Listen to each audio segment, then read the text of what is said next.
Rolling. Torpedoes with the stability ball. So again, we're not here to teach the actual, just roll that shoulder or the spine back, the actual, the basics of the move. Breathe in to prepare. As you breathe out, you send the ball up towards the ceiling, lifting with that bottom leg. Hold it for an exhale, inhale, lower down. 27 more of them. So what I like to do, personally I like to do the torpedoes with the ball, I do it with the ring as well, just lower down, is you can layer it. One, you can layer very much. So keep the bottom leg where it is, breathe in. As you breathe out, you're going to push the bottom leg into the top leg, keeping the pelvis stable for a breath out. So that's one way you can do it. And relax. And then conversely, what we're going to do is keep this where it is, breathe in. On a breath out, you're going to lift this leg and squeeze the ball, but keep this leg where it is. Feel that slightly differently? Yeah. And then I might do the torpedo, which is the full lift up. Breathe in, and as you breathe out, lift the feet. It's just so that's something tactile again. It's just something. Also, one of the advantages, and probably more of an advantage to some degree, possibly for males, our hip anatomy is different. So for TFL, to get the feet together, if you didn't have anything and the feet were together, it's going to be a lot more problematic for males in the TFL. Tension facial latch your muscle down to the IT band there. Any questions in relation to torpedoes? Yeah, can you go through those three again? Yeah, it's just any combination. Again, we do it with the rings. We'll do it when we come to do the rings as well. So you can do it in any combination. It's not magic about any one order. So, and if you really want, I'll tell you what, let's make it more challenging for it as a demo and she as a teacher. Go on your elbow and on your forearm. You won't like me. But you can go like that, or you can take it. That's the next level. The level I did want Emma to do, but it might be too intense, is on the elbow there, forearm. Why is it more intense? You get more lateral flexion of the spine. You work your obliques more, and these muscles are already contracted, and they're going to work even harder, or they can do. So breathe in. First one, push this one down. It doesn't matter what order you do. Push that one down into the bottom and hold it there for an exhale. And then ease off.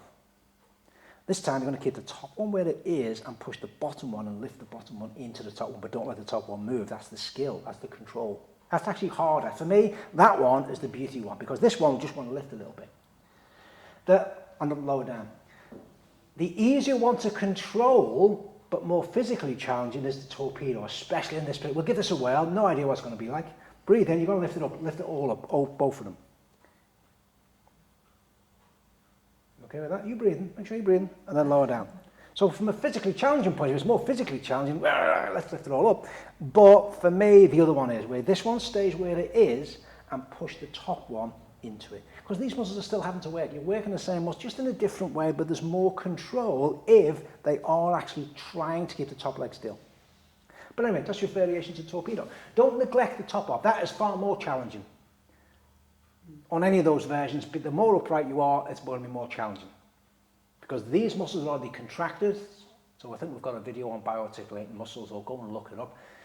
Not bioarticulating muscles, it's just the way muscles work. It's already contracted, now you're going to ask it to contract in a different way by lifting up as well. And it doesn't do it very well. That's why it's more challenging. Which ones are bioarticulating? Tension facial latch, because it's a hip flexor and it crosses the knee joint. So any muscle that crosses it can bring two different types of movement around.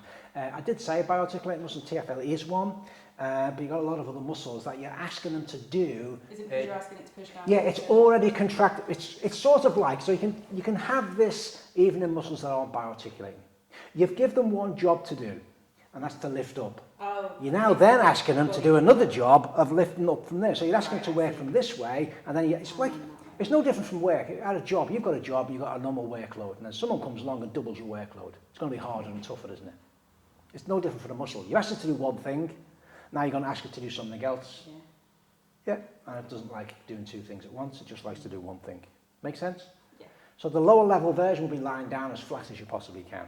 Yeah, because then this is not... Yeah, you're not really, that's more neutral now. You're just asking it to do one job, lift it all up. Yeah.